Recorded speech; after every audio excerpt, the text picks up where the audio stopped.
This is Matthew Cratter from Trader University, and today I want to talk about a couple of different ways in which your Bitcoin could be at risk. We're going to talk about some really bad places to store your Bitcoin. I've talked about a couple of these before, but you will see that there's some new information that's very important. So obviously the worst way to store your Bitcoin, one of the two worst ways, is storing it on a Bitcoin exchange, on a crypto exchange like Coinbase or Kraken, or really any of these exchanges. There were a lot of people talking about this tweet yesterday from Hodl Tarantula saying that Bitcoin on exchanges is being rehypothecated. I know because they're reaching out to miners like myself for liquidity. Many exchanges are insolvent. Retweet if you support truth and learn to self-custody. So what's he talking about? He's talking about the practice of rehypothecation. This just means lending out an asset one or more times in order to generate yield for the exchange itself or for its customers. So if you're using a yield product, if you're earning yield on your Bitcoin, it's most certainly being done in this way. And it can be very risky. The way it works is this. Maybe Coinbase, just to use them as an example, they might lend out your Bitcoin to a hedge fund. So you buy Bitcoin, you leave it on Coinbase, they lend out your Bitcoin to a hedge fund, and then that hedge fund maybe shorts it or sells it to another hedge fund, etc. And you can have this whole chain of rehypothecation. And so if any of the actors in that chain of rehypothecation have a problem, then you might not be able to get your Bitcoin back. Coinbase might not be able to get it back. And as a result, you might not be able to get it back if you want to withdraw your Bitcoin. If all exchange customers asked for their Bitcoin back at the exact same time, most exchanges would probably not have enough Bitcoin on hand to make everyone whole. This is very similar to the fiat financial system where you can have bank runs. We do have something like FDI insurance in the US, but this is always the problem in times of panic when everyone goes to the banks and asks for their money back. The same thing happens. So this would be the equivalent of sort of a Bitcoin bank run. This is one reason it's very important not to leave your Bitcoin on an exchange, on an app. As I've said a million times, but many of you are still doing this, not your keys, not your Bitcoin. And the way you know if you're holding your own private keys is, do you need to ask someone else's permission to move your Bitcoin? If you do, it means it doesn't really belong to you. So don't leave your Bitcoin on Coinbase, Strike, Kraken, Gemini, Cash App, PayPal, Robinhood, definitely not. Why would you even want to use them anyway? BlockFi, Nexo, Celsius. Don't leave your Bitcoin at any of these services. There was a comment from one of my subscribers a couple days ago saying this was the exact video I needed to hear today. I've had about 0.25 Bitcoin on an exchange earning a yield, and today all my Bitcoin was frozen and my account suspended. I hope to get my Bitcoin back, and luckily I have more BTC than that in cold storage, but this is a great reminder, not your keys, not your coins. You've been warning us of that for a long time now. I guess some people like me have to learn the hard way. I get emails and comments like this almost every single day where someone is trusting their Bitcoin to someone else, mostly an exchange or an app or something like this, and then the Bitcoin ends up either being temporarily frozen or even being permanently lost. We all know the stories about exchanges like Quadriga, where there's this massive amount of missing funds, and then the founder disappeared as well. I will link as well to this article about Thodex, which was a crypto exchange in Turkey, where the founder allegedly took all the crypto on the exchange and then left the country. I'm not sure if they ever caught him. I haven't followed up on that. You can read about the 10 largest crypto exchange hacks in history. And so you're not just trusting the security of the exchange where you're leaving the Bitcoin, you're also trusting that there's not going to be some insider job that takes the Bitcoin. And you're also trusting their insurance company.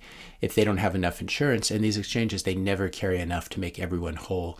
If there were a major hack, it would just be too expensive. I talk a little bit about this in my video on BlockFi, Celsius, and Gemini. I don't think BlockFi has their lending program anymore, except for high net worth investors. But the principles are still the same here. And in this video, as I say, I focus on the commingling of assets, insurance coverage, and counterparty risks. If you own Bitcoin, if you believe in self-sovereignty, you should not be trusting someone else to hold your Bitcoin. If there's a problem, if there's a hack, Their insurance might be small enough, and you can go through and always read the terms and conditions. You can read about their insurance coverage. But in every case I've done this, very frequently they're all using the same insurance companies or the same custodian. And if there were a hack, everyone would get back, call it 20 cents on the dollar. So even the insurance doesn't protect you. You can read here, I'll link to this article from Celsius about how Celsius itself does not have an insurance policy, but Fireblocks, their custodian, has an insurance policy, probably doesn't cover the full amount on not just Celsius, but all of other Fireblocks' other customers.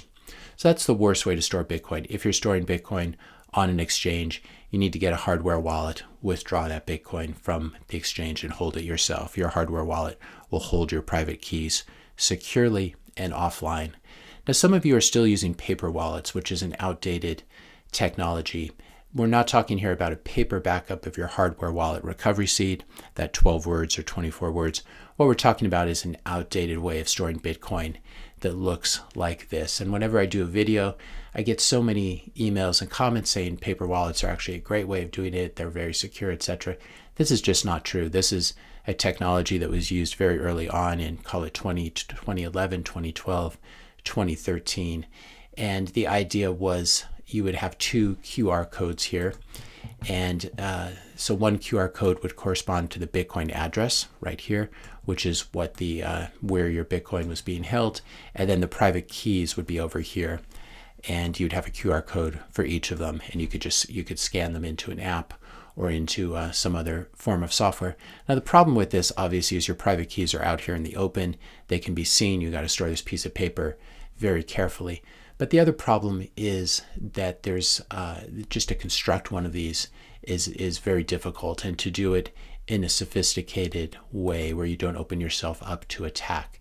If you use one of the online services that are still available to let you generate a paper wallet, almost all of these are scams. A very famous one is bitcoinpaperwallet.com, in which case they, if you do a paper wallet here, they will keep a copy of your private keys. And when a certain amount of Bitcoin builds up in your account, who knows what amount that is, they will sweep they'll take your Bitcoin. So definitely don't use an online service like this. If you're going to generate your own paper wallet, this becomes a very difficult problem. Does your computer that you use to do it have a Trojan horse on it, or any sort of malware that could steal your private key? Does your printer keep a record of what you printed? Is your printer connected to the internet? Are you using Wi-Fi? Can someone intercept your private keys as they're being sent from your computer to your printer? And again, even if you're doing this in the privacy of your own home and you have your printer manually plugged in to your computer, you have to trust that there's no firmware on the printer that could be stealing your keys. And you also have to trust that there's not a Trojan or something like that on your desktop or laptop that could be viewing your keys and using them to steal your Bitcoin. The other problem with paper wallets, if we take a look at this, we can see there's only one Bitcoin address that's used for everything. This is a very bad practice. You always want to generate a new Bitcoin address every time you receive Bitcoin. And it's very easy to do this with a modern hardware wallet, what's called an HD wallet, hierarchical deterministic wallet, like a Trezor or a Cold Card, where it just generates one private key. You have a recovery seed, 12 or 24 words, and that can be used to reconstitute the entire wallet with all the different addresses and the private keys associated with them. Even if you decide to go, if you still didn't heed this warning and you decide to go with paper wallets, once you've received your Bitcoin to your paper wallet address, and assuming that it's arrived there safely, you still need to figure out a secure way to sign future transactions to move that Bitcoin. If you want to move it somewhere, even if you want to just send it to yourself rather than spending it, you're going to have to enter that private key and that that Bitcoin address to some sort of wallet or software wallet, etc., or use some service. And again, you have the same problems there. As the private key is making its way over there, is it going to be intercepted? There's just lots and lots of room to mess things up.